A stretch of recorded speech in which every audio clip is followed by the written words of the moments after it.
Hello, everybody, and welcome to another podcast of the Footie Femme Fatale podcast. And this is the Euros special.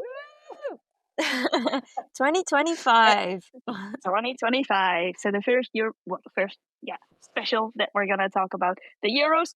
Not only that, before the Euros, there was the end of the season and off season. A lot of things happened, including weddings and transfers.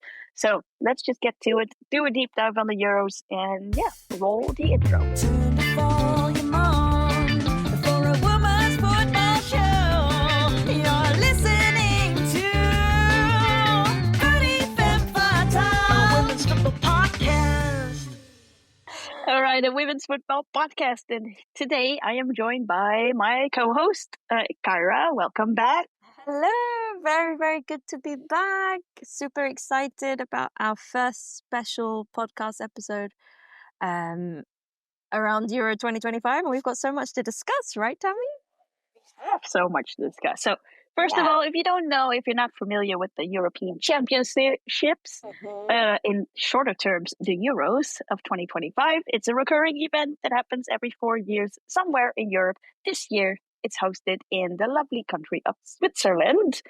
And there are 16 teams competing that they all qualified for, including the host nation, divided into 4 groups. And the tournament will run from the 2nd of July, which is actually today because we're a bit too late on everything, until the final on the 27th of July. So there's 2 nations, and Kyra, maybe you want to mention, that are first-time goers, or how do you say it? Debutants? Debutants, debut country to a tournament. So it's Poland and Switzerland. Switzerland, the home nation. It's Poland and Wales, which is very exciting for those 2 nations. And also because, obviously, Poland has a very special player that plays in Barcelona by the name of... which we've also mentioned in a previous podcast as our Footie Femme Fatale of the month, I think. I think. Basically, she scored a lot of goals in the Barcelona jersey. But hopefully, she can lead her team of Poland national women to a good group stage and further on. Yeah, and so Wales, the defending champion.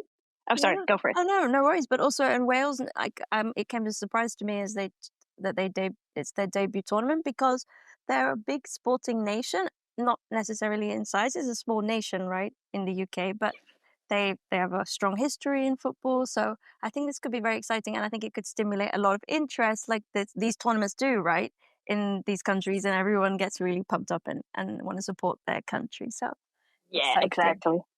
Yeah, in case you don't know, every nation has their own home base somewhere in Switzerland, and everything is hyped up for them and everything is taken care of. So it's not, it looks like a really fun outing with your team, but also, you're there to train and to hype yourself up for the group stages and hopefully beyond that as well. So who is the defending champion? Well, do you really have to ask? It's England. And that does feel like a long time ago now, considering what happened at the World Cup. That was quite painful because that image is much more vivid. But yeah, they are the defending champions, and very interesting, right, Tammy? Because they're in. Well, we'll speak later about the groups, or are we going into that now? We're going into that. We'll speak later about the groups, but yes. So this is just a quick overview of the Euros. In case you haven't noticed, there are special kits around the Euros. So I'm wearing the Dutch one. There's a special England one, a special Spain away kit, I think, for the Euros as well. We did mention the jerseys, and we kind of predicted that there were going to be new jerseys for the Euros, and yes, they are available. So hyped for that. So what else about the organization? There's going to be a record prize money this year. So last time, meaning 2022, it was delayed with a year because of COVID.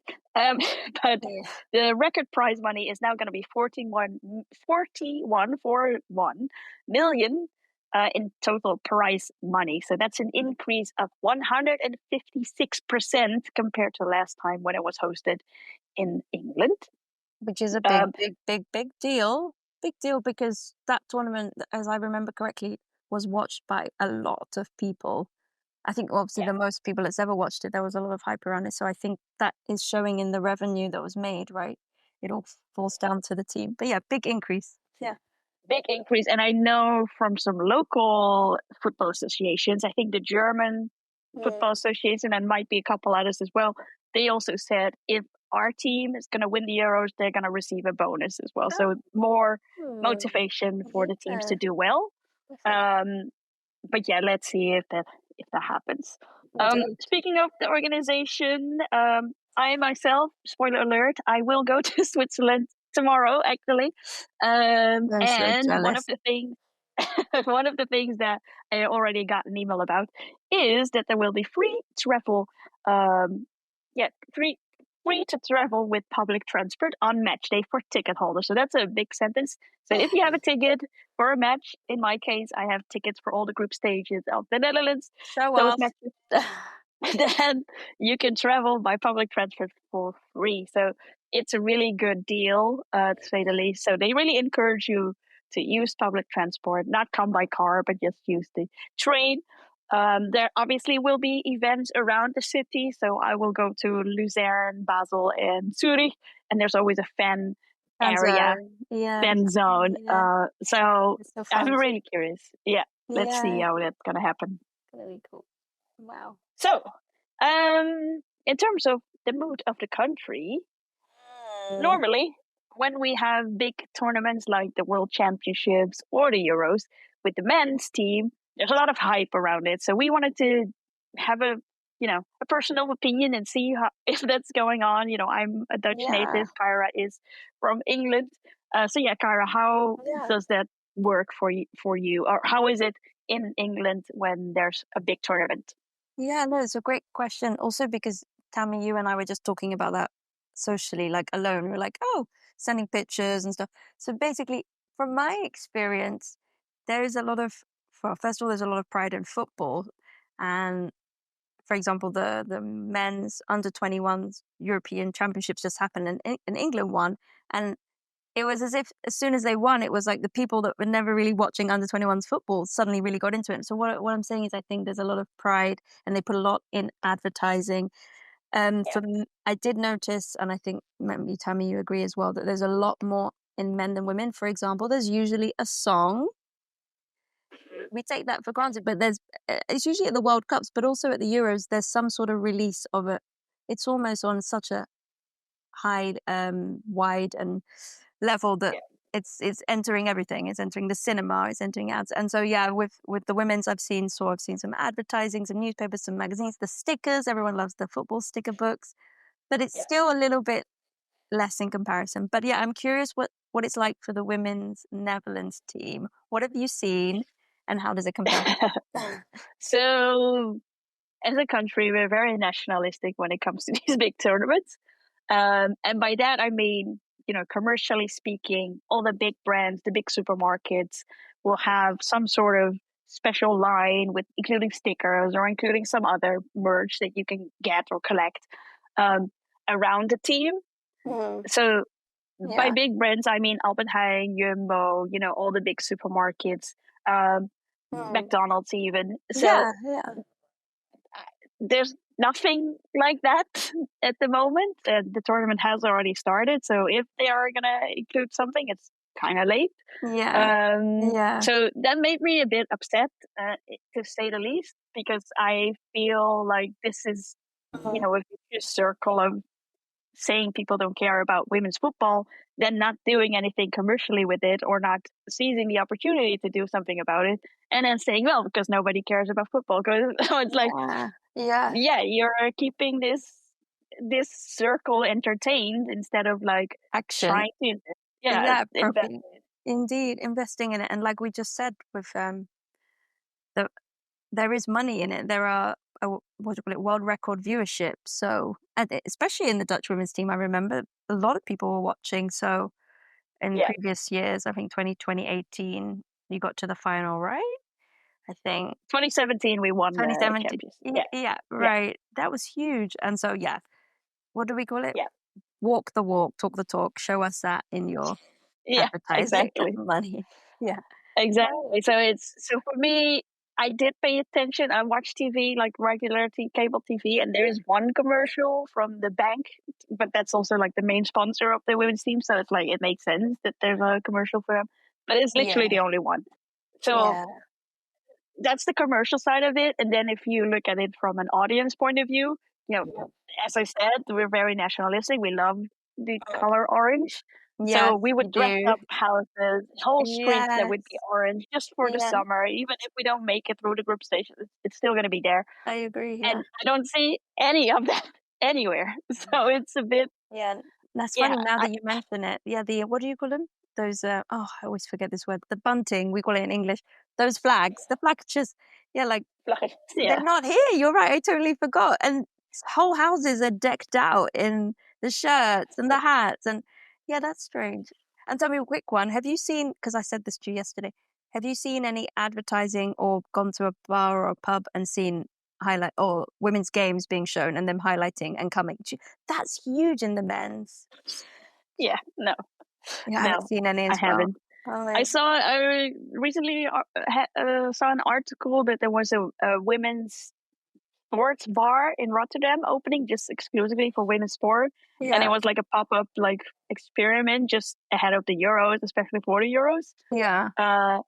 So hopefully that's something where people are gonna come to, but I haven't Yeah. seen anything in particular. I can remember, I can tell you a personal story if you want. Yeah, of course. Yeah. The World Cup, I think it was the World Cup, where the Netherlands was playing France in the quarterfinal, I think. And Mm-hmm. I went with a group of friends who were like, "Oh, let's just go to a bar and Mm-hmm. watch the game." So we literally walked through Amsterdam, the biggest city in the Netherlands, and Yeah. tried to find a spot where we can see this match. And there was no one. So we went in an You're empty bar joking. and they had a beamer. And then we were like, "Can we watch the match?" Because, oh, sure, we'll roll down the beamer. And we were literally the only ones in the bar. And then it didn't work. And then we had to walk to another bar. And then No, we Tammy. eventually were in a really small bar in the Yeah. back room where they were watching the game. And that was it. So I'm just like, I want to say that there's that's a huge different, market here. but it has to be Yeah, different now, right? I won't say that because that is really shameful. Now it must it be is. different. I hope so, but I don't think different enough. That's the thing. Yeah. Like, so So, yeah. yeah. Just one more. As I said there was nothing, but I think I mentioned to you earlier about this company called Baller FC, and they host I think it's in the UK, mostly in London. I think they host collective watch along parties, inclusive and friendly and stuff. So there is one, but like I say, I'm not seeing it as regularly as I would on a poster or what do you want a chalkboard outside a Stamkroeg or a pub or whatever. So Yeah. it's not the same level. And yeah, where is it? I hope we can No, it's a watch it in shame. our local place. Yeah, no, Yeah. exactly. I just wish there was more around it a bit more. Yeah. Anyway, so that's it. Let's just go and focus on football. The Yes. reason why we're watching it. So yeah, we actually just saw the first match of the tournament, which was Iceland versus Finland, and surprisingly, Finland won with 1-0 against Iceland, and there was a red card that nobody really noticed what was happening No. there. Yeah. So yeah, the first red card was given already in the first match, and then later today, or in a few minutes, actually, we have to wrap this up soon to watch that match. The Yes. official opening match will happen, which is Switzerland versus Norway. Big Um, deal. Yeah. Big deal. I'm also curious to see how much of the Swiss people are going to show up to these Ah, events. that's a good point. Uh, Yeah. Yeah. Yeah. But yeah, let's see. So that's Group A. So we have Iceland, Finland, Switzerland, and Norway in Group A. If we take a closer look at Group B, the first matches will be Belgium versus Italy and a Iberian head-to-head, Spain versus Portugal. That's Um, interesting. Oh, spicy. oh, Mediterranean heat. Mhm. Then Group C, we have Denmark versus Sweden, another Nordics 1-1, and then Indeed. Germany versus Poland. Our So debut country right there, Poland. yes, That's big. so Yeah. taking on a big one, Germany. Then the Group of Death, our favorite group. Yes. Tammy and R's favorite group. Which is Wales versus Netherlands will be the first match of Group D on Saturday, and then later that night France versus England. Why is it the group of death? Tell us, Kyra. Well, I mean, do we have to explain, really? If you're listening and watching us right now, you know why. No, okay, let's be honest. Wales, I mean, it's a debut country, but the underdog is an issue here because we spoke about this earlier. Going in with no pressure can often be the best solution to winning, and especially getting out of the group stage. So yeah, group of death, because of course former champions are in there, and then maybe I can even go on because statistics have shown us so that Opta have released their stats and shown us that Spain are favourites to win, but they're in Group B. But France are third and England are second, and Netherlands not too far away.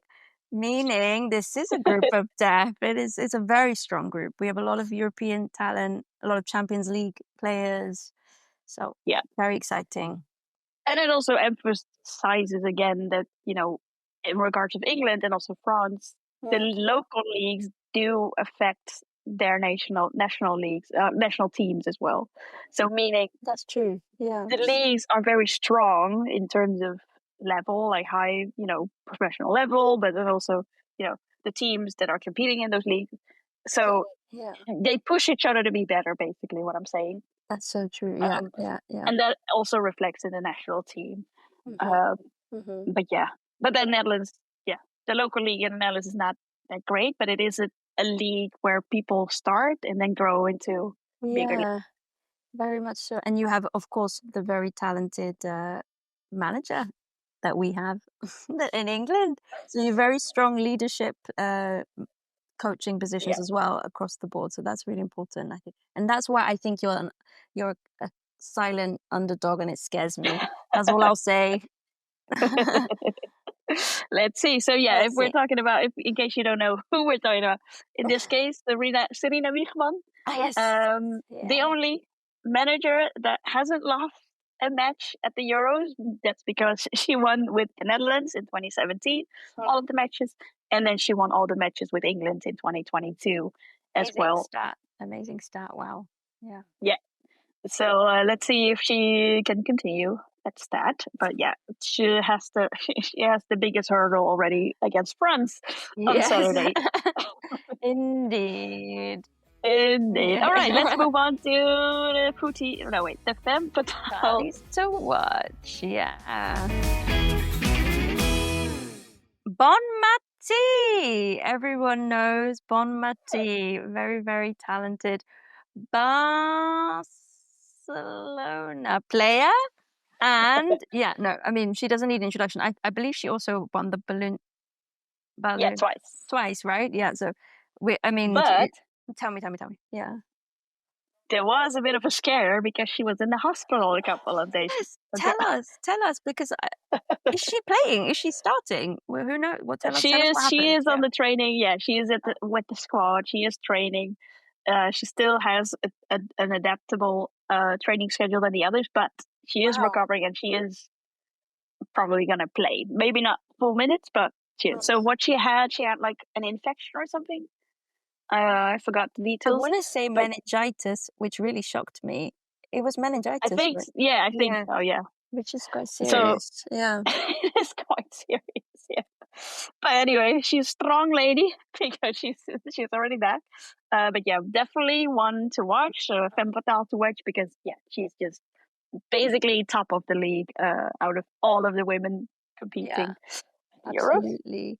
And swiftly followed by Alessia Russo. And I want to say, because I have this fact in my head, Golden Boot player for the last European Championships. I think she scored the most goals, right? Or was that at the World Cup? Oh no, the top goal scorer. The top goal. So I know she did a very beautiful back heel goal. That one I remember the last Euros, and I'm pretty sure she was up there. But basically, one to watch, very talented goal scorer. Arsenal. Yep. Arsenal player. I should be more sure in myself. Yes, but no, Arsenal player, and yeah, just young and very confident, and I think a super talent. And tell us a bit about the Netherlands player who's not a captain but has a last name that sounds like a captain. Tell me. Yes.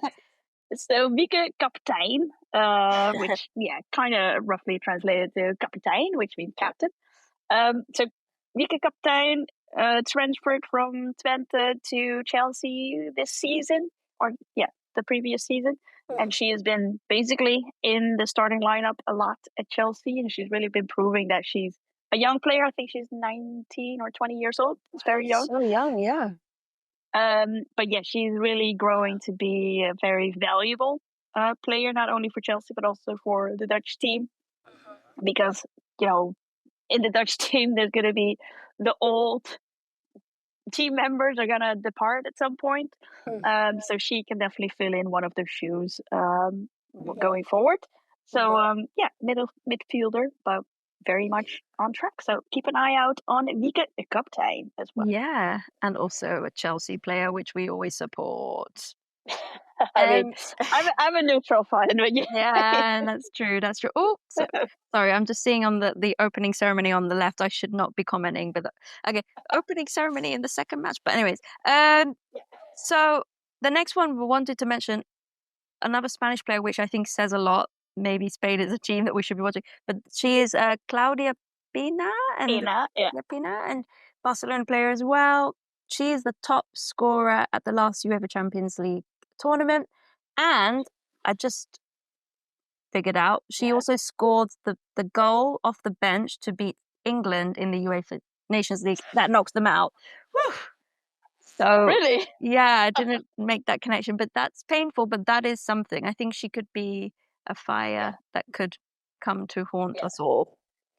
I mean, the people we're mentioning, we're expecting them to grow in the tournament and show their talents. One more I had on my list was Salma Bacha, who's also she's not even a attacker. She's actually a left winger, or left back even.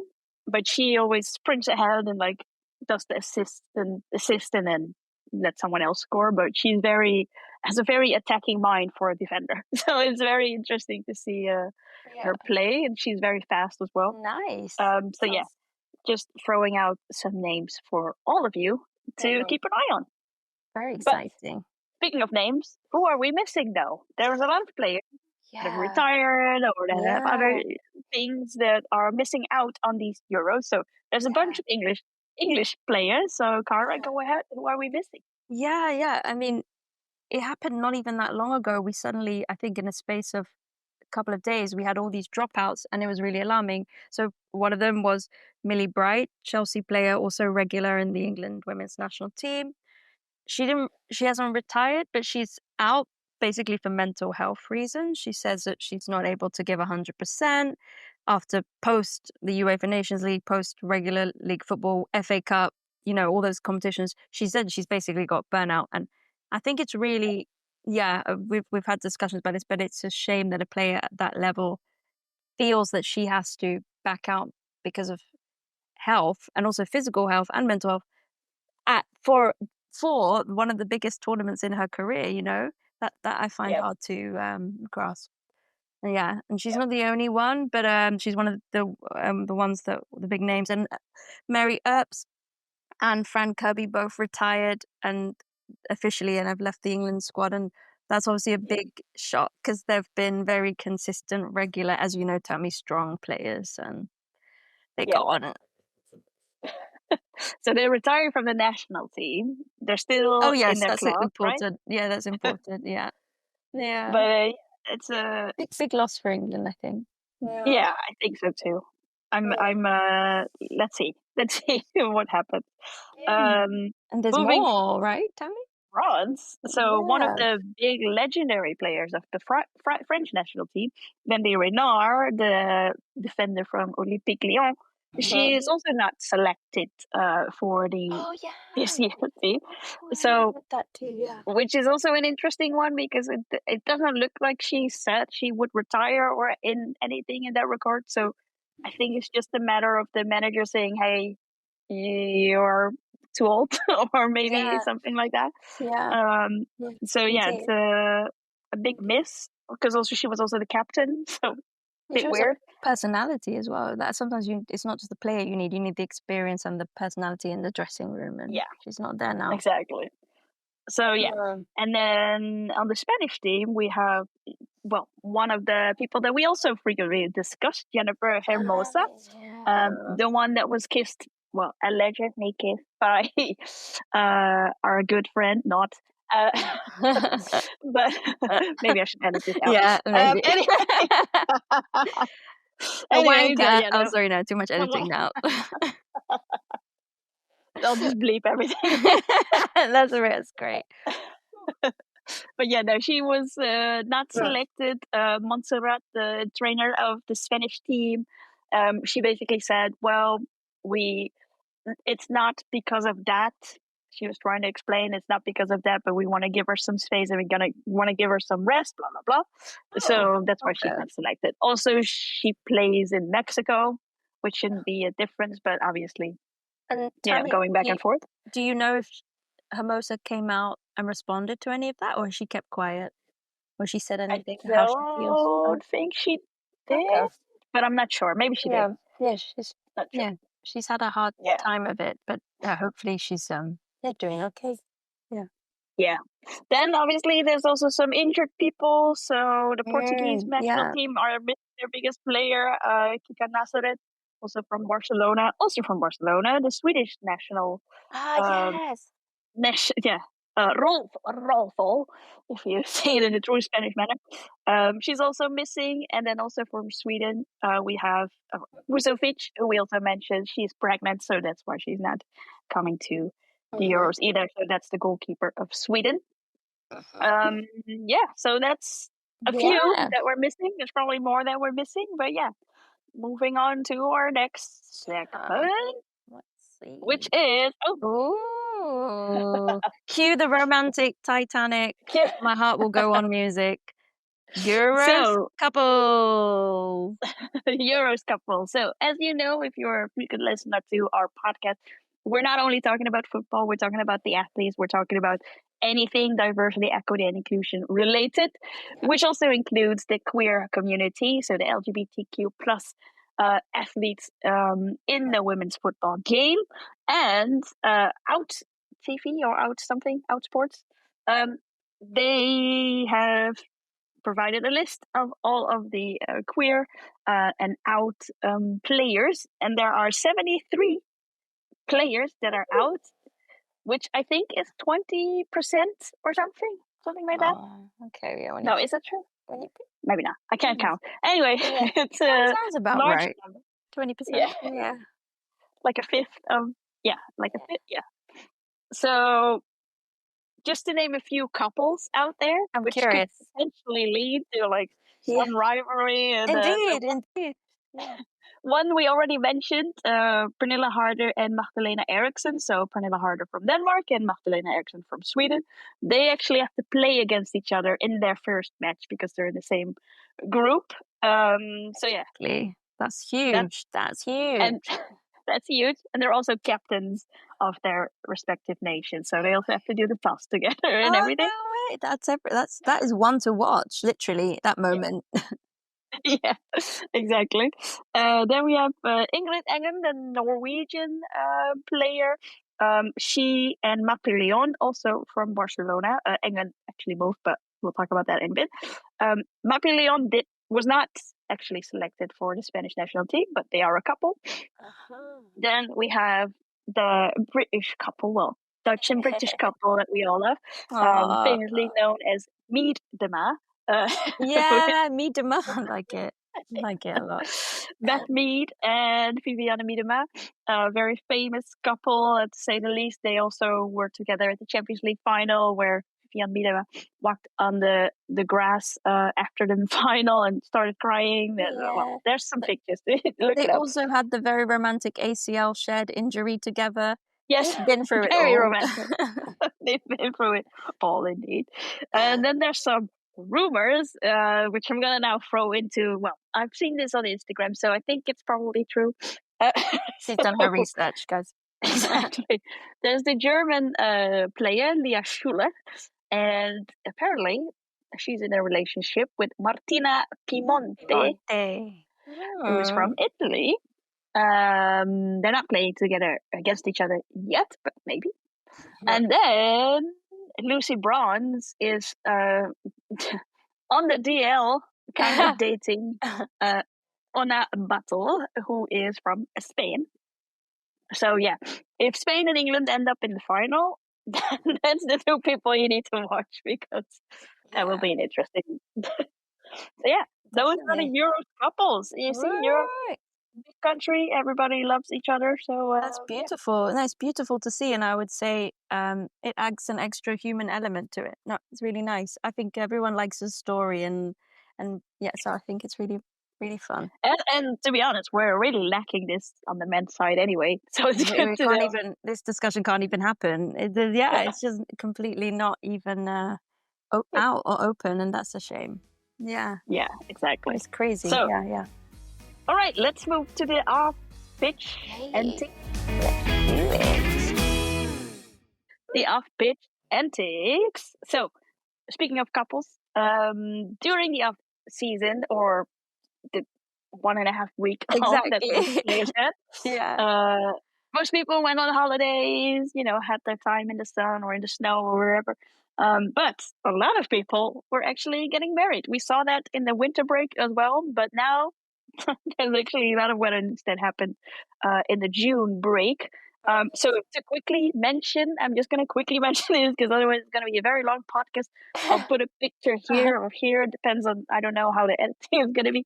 But so yeah, Danielle van der Donk married her partner, Ellie Carpenter from Australia. They actually had a huge Vogue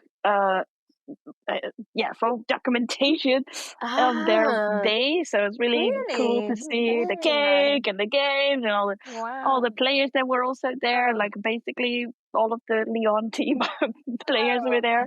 Some Dutch national team members as well. That's so cool. Nice. So yeah, that was I think the biggest glamorous wedding that was happening. Leia Alexandria from Spain, who played for Manchester City. She also got married.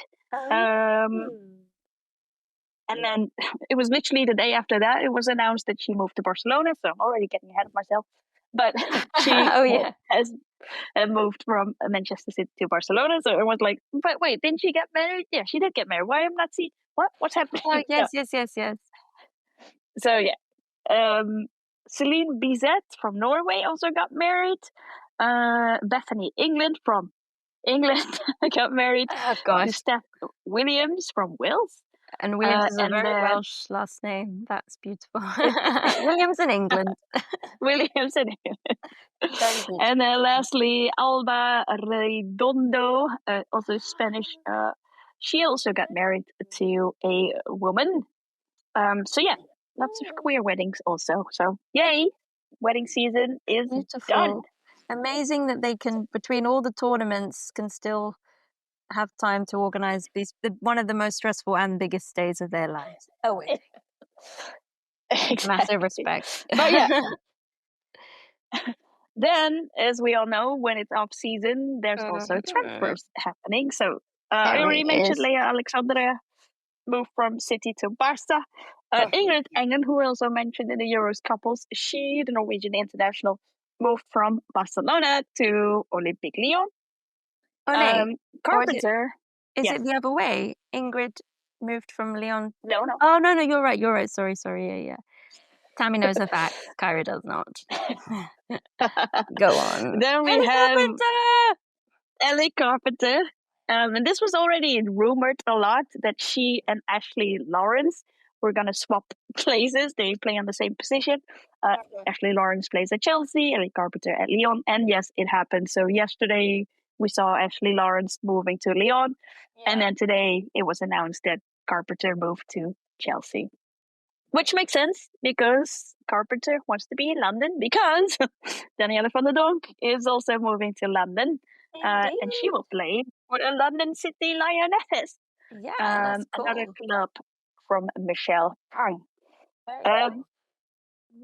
Then Jules Brandt moves from Wolfsburg to Lyon. So Lyon and Chelsea are basically spending a lot of money. And last but not least, Olga Carmona will move from Real Madrid to PSG.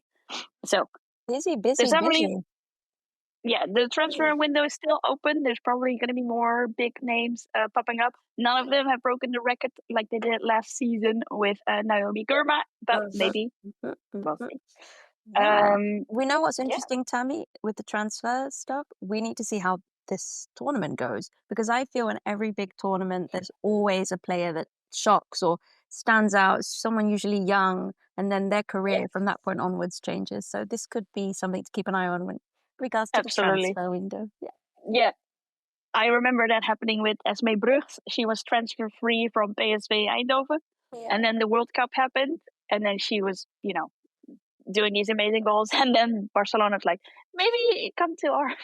And then did that happen? She went to Barcelona. Yeah. Wow. There you go.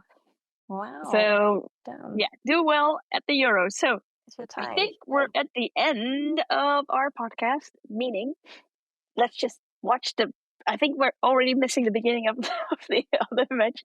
You can see the time there. It's already past 9. Exactly. So we have to it's 2 minutes in and it's 0-0. That's all we need to know. Okay. But Tammy, with the most important thing, Tammy is on her way to Switzerland tomorrow, guys. Yes. You have to keep an eye and look out for the Footie Femme Fatale mic, because she will be there. It is. Bring it closer, Tammy. Bring the mic closer. She will be coming to you. Indeed, yeah. So yes, I will be there with my friend Runida. We're going to do a road trip. So do send us your questions or what you want to see. We're going to go to Lucerne, Zurich, and Basel. We're all going to do the full experience. So we're going to do the fan walk. We're going to look at the fan zone and everything. I'll bring the mic and see if people want to talk to me. If not, I'll just bring it for myself and present something, I guess. But yeah, I will be there wearing this jersey, obviously. But yeah, also bringing this mic with me along the way. So excited. And also the road trip itself. So if you have any questions, if you want to reach out, let me know. Send us a message at Footie Femme Fatale. And yeah, that's pretty much it. We'll make a podcast on location from our camper van as well. Exciting. So jealous. Keep me posted. Keep us all posted. Take many photos. We want to hear it live on the ground from Switzerland. Live from Switzerland. Indeed. No, it's going to be really cool tournament. Nice one. I hope so. Yeah, it's going to be great. I'm really excited. Okay, so thanks, Kyra, for joining. Thank you, Tammy. Yeah. If you want to do a podcast from Switzerland, let me know. We can just virtually do it if I have some proper Wi-Fi. Wait. Are you just saying this to me now? Are we wrapping up this podcast? No, we're going to wrap it up now. Oh, no. What are we... Oh, yeah. It would be good if you said, nah, I don't want to. I would love to. I'd love to do virtual live, anything. I want to follow your journey and Rowlina's. So. Yeah. Well, thanks. I'll talk to you soon. And yeah, everyone, enjoy the Euros. Keep watching. Keep those numbers up so we can say to all the big supermarkets, you should have invested in this because people are watching. People will be watching. It's the biggest football tournament of the summer. Don't miss it. Exactly. All right. Peace out, everyone. I'll see you. Auf Wiedersehen in Switzerland. Auf Wiedersehen. Tschüss. Enjoy. Footie Femme Fatale, Women's Football Podcast.